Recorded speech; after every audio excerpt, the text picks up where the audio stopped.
What's going on, Show Nation? It's a movie with Movie Gaming TV, and in today's video we're going to take a brief detour from our all-time team builds because we're going to debut Lefty Grove today. Now, Lefty Grove, I was pretty excited about him last year. This year, well, I was excited about him last year, and then that excitement waned because I wasn't that good with him. But he's a little bit different this year in this regard. You know, he goes 94, 109, not bad. 125 stamina, which I like. 88, 84 on the control. That's what I really don't like about him. But he has 99 velo and 89 break. As far as his quirk goes, though, he does have outlier now on the fastball. And any card that does have the outlier on the fastball really helps out quite a bit. My rating is below 700 though. It's at 659. So what that means is we are going to be playing on All-Star. We're going to take him to Ship It. We're going to hopefully if we get the home game, he'll be in Ship It. And if he can survive Ship It on All-Star, that means he's pretty good. If he gets knocked around quite a bit, I mean, it's All-Star, Ship It. I feel like the outlier itself really starts to make a difference once you start playing on Hall of Fame.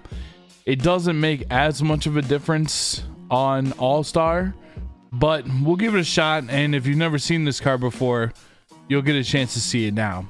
So with that said, let's hop into the gameplay. So it looks like we have found our opponent for the day. He's gonna have Trevor Bauer, Prestige on the hill. Was playing quite a bit of that event. It's actually pretty fun. Picked up about 18 wins, win 12 and 1. I only got Shane Bieber as opposed to getting Jacob DeGrom on one of my other ones. For this guy to have the Prestige version, he's played a lot of games. For this guy to have the Prestige version of Trevor Bauer, though, is interesting. I really actually like that Trevor Bauer card quite a bit. And if you look at his Prestige stats, he's going to be excellent. So this should be a difficult one for us hitting wise. We'll try to get it going. I was starting to hit pretty well last night. This is going to be a good opponent. Anybody that's played a lot can do that. So I'm kind of gone with like Pitching Rebels, PCI, and placement because I was just like really, I mean, if you watch yesterday's video, I could not hit at all. So hopefully we can turn up a little bit. Sometimes like he uses 30% transparency, which is what I have right now. But I honestly kind of like more like 50% or 60%. Oh, we missed someone right down the middle. 98 mile an hour fastball. I think his sinker is going to be real hard. That's a good pitch right there with the cutter. So I think his, you know, Trevor Bauer's a good card. It's definitely one you want to have Prestige. I finished off my Mookie Betts Prestige yesterday. I've kind of been thinking about putting him in my lineup. I mean, he's a really, really good card. I've gotten really close on prestiging my Juan Soto as well. Oh, that was a pretty good swing. Something about using his PCI though, and kind of like his settings, does give me a lot of confidence. He's got chipper and left. I really hope we get there. All right, good slide. I'm not sure exactly why he uses the transparency other than you can kind of see the ball a little bit better, I guess. And he doesn't get in the way as much. But he kind of moves the PCI just barely up and in, almost like on the left, like on the feet of the player, of the pitcher, I should say.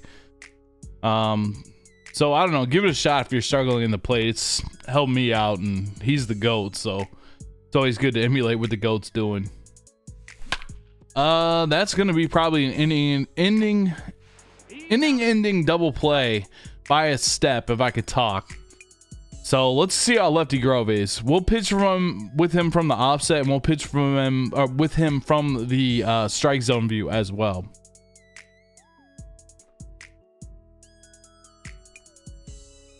All right, that's his first pitch.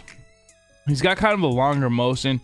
He's a lot like Hal Newhouser, but he's got outlier now instead. Bayfront is a pretty big park as well. It's a good pitch right there. Come on, Cap, go and get this. You don't want hits like that dropping. Oh, those are tough ones. That's gonna be on the ground. We're gonna get a double play. Nice. And he's gonna pop that one up. I've started to pitch a little bit more from the offset view, especially in events, because it helps me to throw the ball way outside the zone a lot more. And a lot of the people in events that you play against aren't going to be very good, and they'll just chase outside of the zone a lot. So something to consider. From strike zone, I'm more spot, and I barely throw it outside the zone, which is one of the reasons I think a lot of people, when they play Jimmy Fox, they're like, he's not blocking anything. I think it's because you're not pitching from the strike zone view, where you don't really miss very much from the strike zone view. You might miss a couple of inches inside or outside, but you're not really missing like drastically, which can be good against really good players that take everything, but against lesser quality players, it's probably not as good in a way. So I've been absolutely on fire with Cody Bellinger. We're 0-2 here, but I've been just killing with that card. Is that going to find a hole? It is. And he ran funny, so we're going to get a double, possibly even a triple. I think I'm going to go 3 on this. What a fortunate ground ball that was. I need to fix my God Squad lineup too. We have back-to-back lefties. Seager doubles in the gap. I've been using Machado more and more. I'm getting close to his prestige, but I don't know how you take out the glitch. He's so good. I just missed that one with Jimmy Fox. Ripped pretty good to shortstop there, but he's got me. So Lefty Grove's first appearance at the plate. Lefty, if that could get through. Good play by Ketel Marte. All right, so let's go ahead and switch to the strike zone view, pitching wise, so you can see what Lefty looks like from this view to pitch with. And then I'll probably switch back to the other one for the rest of the game. But I want to show you a couple pitches from this view. That's going to be a pop-up there. Willie Mays is under it for the out. I think this guy has a lot of switch hitters. I might have played this guy before, and I think he uses all switch hitters. So that's always fun. But it's a good strategy, so I can't really hate on it too much. Because not all the switch hitters have like the best stats anyways. He did use a platoon though with Trevor Story.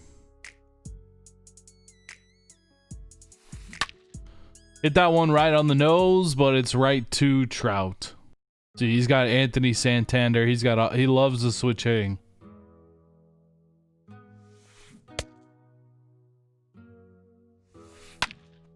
.102 on that fastball. He's very late. We're gonna go after it again. He made some contact, but he's gonna pop it up to center field. Mantle's got that. That was a bad at bet. He gloves it. Not a good swing though. I think I'm gonna turn up the transparency just a bit, and then we can switch this back to offset, and I think I'm gonna turn up the transparency just a bit. I almost like 60, but I'm gonna go with 50. That's what I used in the show CCL was 50. And I just got to be earlier on it. He's leaving a lot of pitches in the middle. I'm just not taking advantage of it so far, but hopefully we can heat up as this game goes on. It's gonna be hit hard on the ground. Seager's got a chance. It's gonna be close, but he's there. I wonder who his lefty catcher is if he just uses Perez. He's gonna finesse that over to right field. Down 1-2 in the count. That pitch was way below the zone also. So he lays down a bunt with 2 strikes. This guy's crafty. He's gonna hit it hard on the ground. I'm going straight up home with that. Gonna get him. And he's gonna strike out. So that pitch was way outside of the zone. We're throwing a lot of pitches outside of the zone, using the fastball later in counts. It's pretty tough to hit when someone's pitching like this. I don't know how I'm late on that pitch, but I was. Pop up the left. Sometimes I just gotta get in my head that I just need to focus on being early. Like, just try to, you find yourself being late, just don't, instead of trying to be perfect and good, just try to be early. And that one definitely could have gone out. That went a long way. We weren't even on it. I'm still late. I really just gotta focus on being early. That's a tough one right there. Bauer against the shift when he got it. It's It's going to be a pop-up on the first pitch, throwing a lot of curveballs with him. Kind of throwing a lot of this off-speed. If you can hit this off-speed for strikes, it kind of opens up the fastball to be them late on it like every single time. It's going to pop that one up to right field. Hit that one pretty good. I just feel like he wasn't on it. And I think he set the PCI low and in. We threw a lot of pitches low and in. He absolutely crushed that one. I could see him just setting the PCI low and in on that one. You can't really be afraid to walk people with this card either, because you're probably going to pitch better out of the stretch than the super elongated motion. So you don't have to pitch as much in the stretch, or you don't have to throw as many strikes necessarily when you're out of the windup. To see if they'll chase. Like 3 and 2 here, I'll probably throw a curveball below the zone.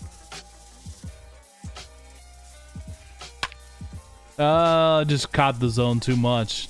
But this is where I feel like he's a much better pitcher out of the stretch. And of course, he hits a home run with Jose Ramirez, that 125. But I mean, I don't think that was necessarily like a bad pitch. I think that was a pretty good pitch if you look at the feedback. And we're gonna get Salvi to pop that one up. And we're gonna retire him. Trying to be early there. Is that gonna get up over his head is the question. That's a big one. If it does, it doesn't. It's a nice play out there and right. I don't think Candelario's fast, you know. Get up to, we need that one to get through. Oh, I'm so glad that did. We need that one to get through. All right, we've got to take Lefty out at this point so we can go for the win. I've kept like pitchers in their debuts like too long in the past, and I don't want to do that. I want to go for the win. I think that's a better representation of what you should do. I'm not really sure why I'm like all over that, but behind it somehow.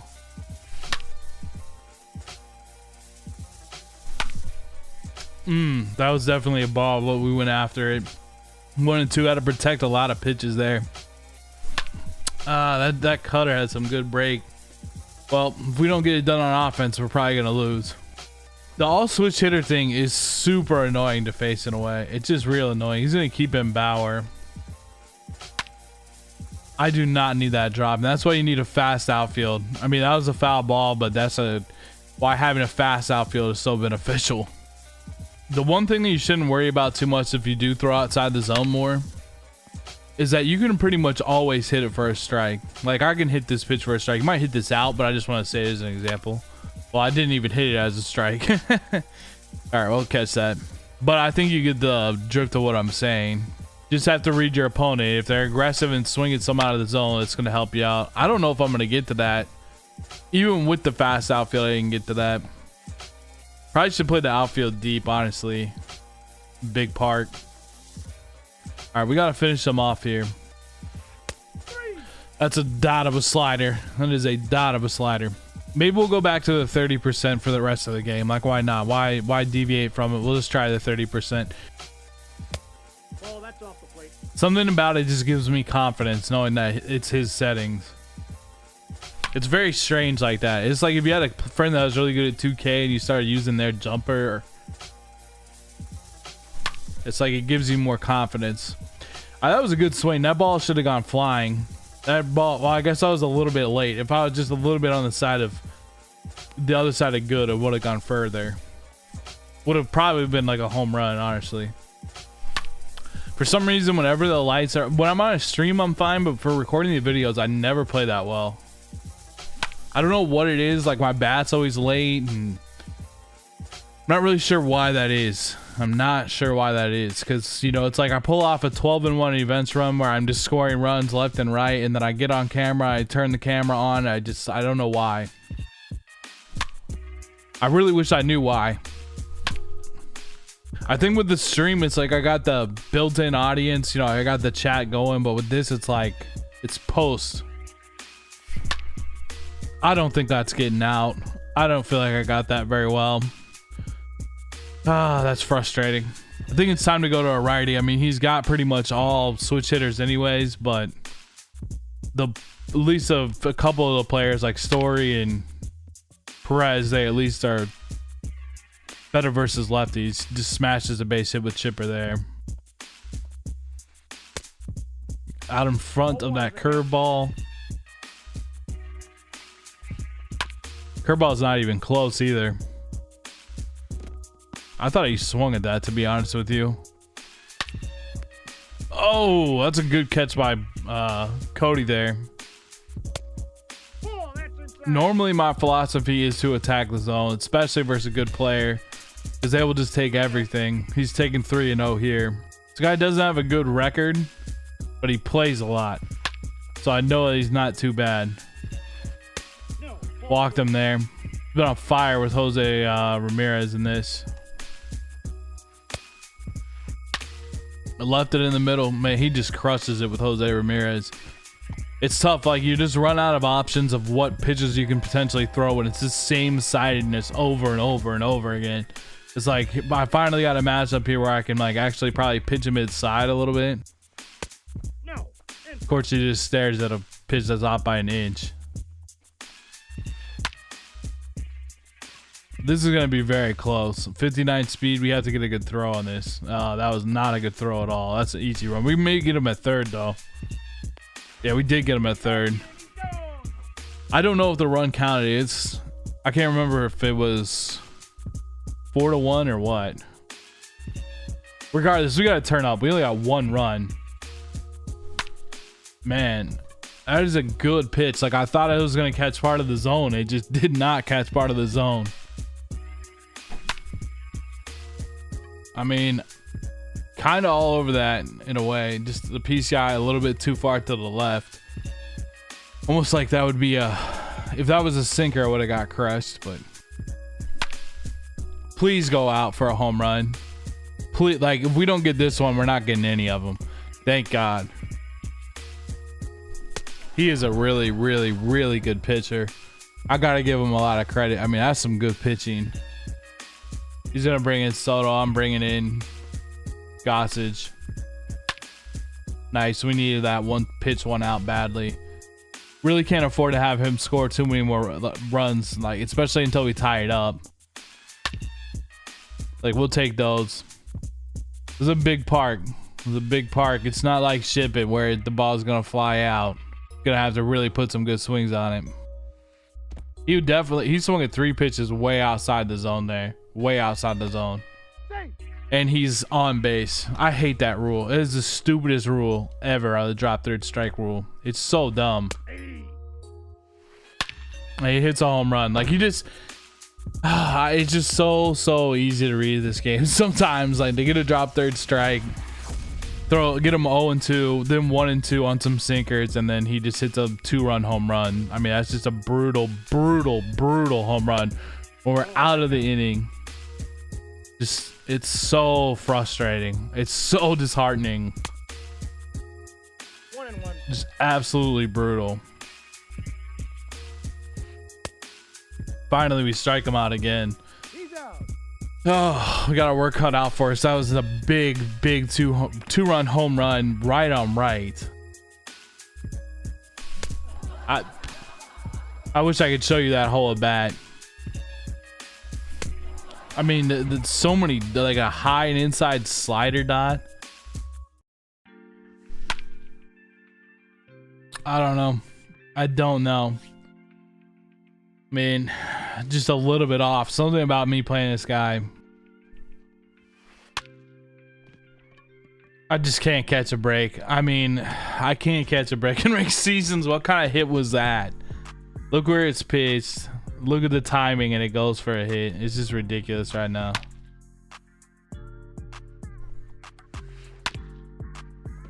Got a hit to the right side. That's a frustrating hit also. I mean, we got to get this double play. We're down 4. It's 2 runs a game. It's just, it's terrible. All right, that's a good swing. That's a good start right there. That almost went out for a home run. Willie's going to get on second. He's going to bring in Nick Anderson. That's going to be a shot down the line. Pick up another one back there. He's got like such a slow outfield for this field too. He left that one up in the zone like a hanging curveball. My guy just took off, so I think that's going to be a home run. All right, we're within one now. That might go for the weirdest hit in the history of MLB The Show. Honestly, that was the weirdest hit I've ever seen. I'm going to put Mondi in for C because we need somebody to run. And he can play third afterwards. He left it. He had, like, we got ahead 3-1. I'm gonna try to take this bag with Mondi. Try to take both these bags. Mondi's so fast. He's in there. Nice, nice. That's gonna be on the ground. He really should go home with it. The computer just auto ran home. There's nothing I can do. The computer auto runs home in that situation. That is a really tough way to get the first out, especially with the tying run being right there. That is really tough, but we gotta just move on.